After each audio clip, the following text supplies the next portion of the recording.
नमस्कार मित्रों, मैं हूं कुलदीप सिंह और आप देख रहे हैं YouTube चैनल कुलदीप सिंह संस्कृतामृतम। अलंकार की चर्चा हो रही थी। कुछ एक अलंकार हमने पढ़े जिनमें सादृश्य मूलक अलंकार भी हम पढ़ रहे हैं। उपमा और रूपक के सादृश्य मूलक अलंकार हैं। एक और सादृश्य मूलक अलंकार दृष्टांत हम आज पढ़ रहे हैं। तो चलिए देखते हैं इसका लक्षण और उदाहरण। दृष्टान्तस्तु सधर्मस्य वस्तुनः प्रतिबिंबनम। यह जो लक्षण है साहित्य दर्पण में दिया हुआ है। दृष्टान्तस्तु सधर्मस्य वस्तुनः प्रतिबिंबनम। दृष्टांत वह अलंकार है जिसमें सधर्मस्य यानी समान धर्म वाली वस्तुनः यानी वस्तुओं का बिंब प्रतिबिंब भाव हो। समान धर्म वाली वस्तुएं, यहाँ पर वस्तु शब्द जो है वह उपमान और उपमेय के लिए हैं। तो वो जो दो वस्तुएं उपमान और उपमेय हैं, इनका दो भिन्न वाक्यों में, इसमें दो वाक्य होते हैं, तो दो भिन्न वाक्यों में बिंब प्रतिबिंब भाव से जब स्थापना पूर्वक वर्णन किया जाता है तो वह दृष्टांत अलंकार कहलाता है। इसमें दो स्वतंत्र वाक्य होते हैं, जिसमें एक उपमेय या प्रस्तुत वाक्य होता है और दूसरा होता है उपमान वाक्य। तो इन दोनों वाक्यों के जो समान धर्म हैं उनमें बिंब प्रतिबिंब भाव वह तो होगा ही, साथ में उनके जो धर्मी हैं यानी कि उपमान और उपमेय हैं उनमें भी बिंब प्रतिबिंब भाव दिखेगा। तो हम ज़्यादा अच्छा उदाहरण के माध्यम से समझ पाएंगे। चलते हैं हम उदाहरण पर।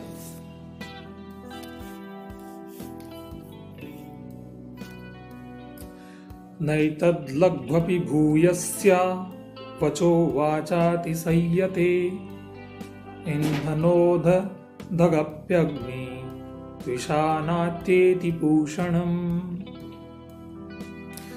यह जो उदाहरण हमने लिया है वह शिशुपाल वध से है।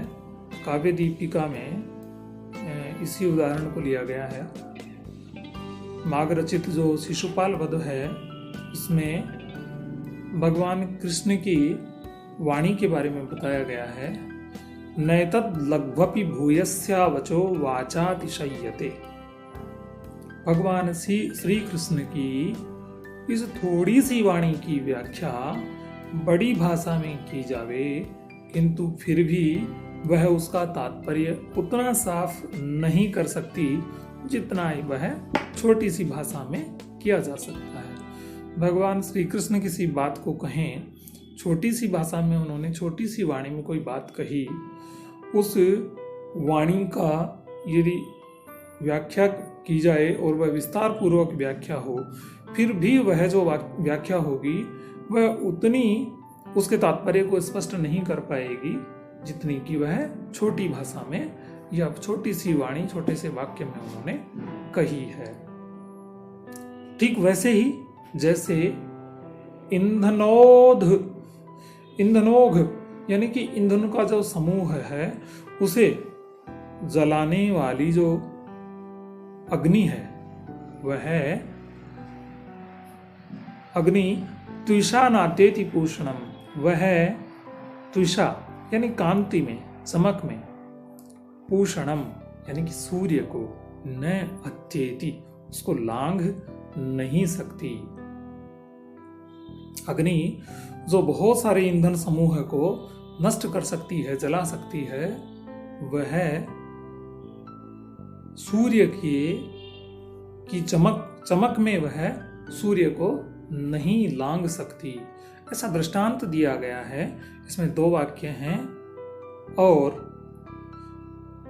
उपमान और उपमेय दोनों यहाँ पर, और साधारण धर्म उनका यहाँ पर उपलब्ध है और ये बिंब प्रतिबिंब भाव यहाँ प्रकट हो रहा है।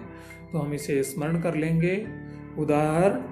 उदाहरण और लक्षण दोनों को हम अच्छे से याद कर लेंगे और इसे समझ लेंगे कि यह सादृश्य मूलक अलंकार है जिसमें सदृशता बताई जाती है और बिंब प्रतिबिंब भाव इसमें होता है।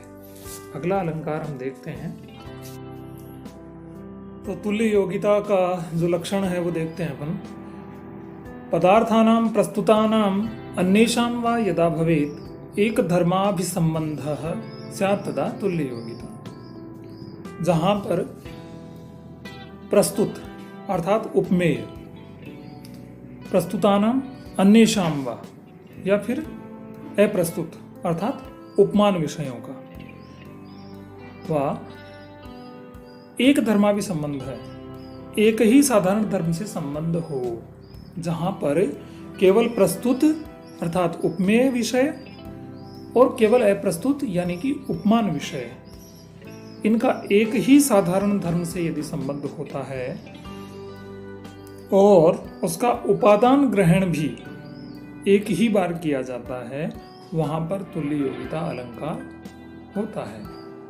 फिर से समझ लीजिए। पदार्थानां प्रस्तुतानां अन्येषां वा यदा भवेत् एक धर्माभि संबंध है। जब, यदा यानी जब एक धर्माभि संबंध है, एक ही साधारण धर्म से संबद्ध हो। क्या? पदार्थों का, प्रस्तुत पदार्थों का या फिर अन्येषां या अप्रस्तुत पदार्थों का। प्रस्तुत पदार्थ यहाँ उपमान है, उपमेय है, और अप्रस्तुत पदार्थ का अर्थ है यहाँ पर उपमान। तो जब केवल उपमेय या फिर केवल उपमान, बहुत सारे उपमान एक ही साधारण धर्म से संबंध हो, तो वह तुल्य योगिता अलंकार में आता है। इसका हम उदाहरण समझें।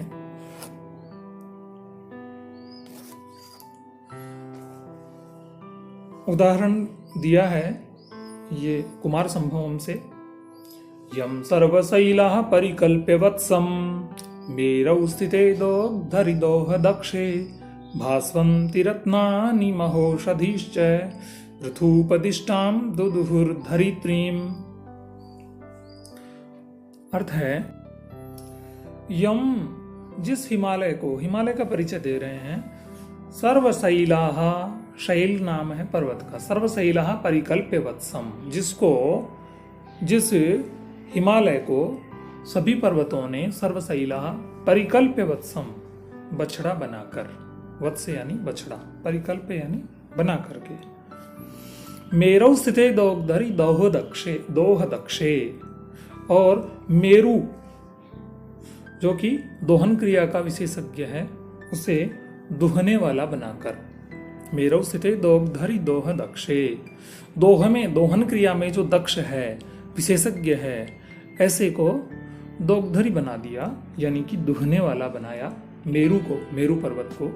भास्वन्ति रत्नानि महोषधीश्च, भास्वन्ति रत्नानि, देदीप्यमान रत्न और महान औषधियां,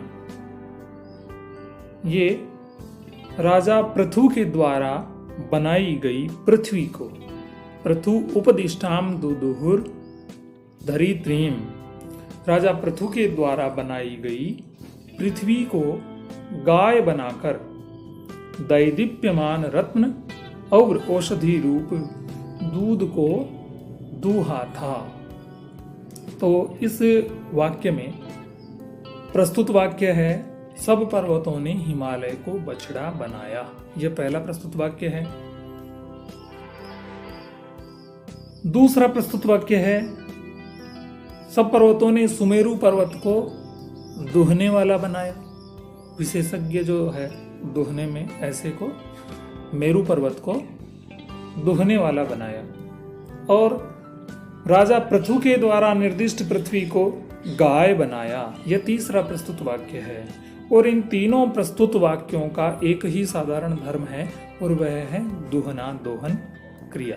इसलिए इस पद्य में तुल्य योगिता अलंकार है, क्योंकि तीनों ही जो प्रस्तुत वाक्य हैं उनमें एक ही क्रिया, एक ही धर्म से वो संबंध है।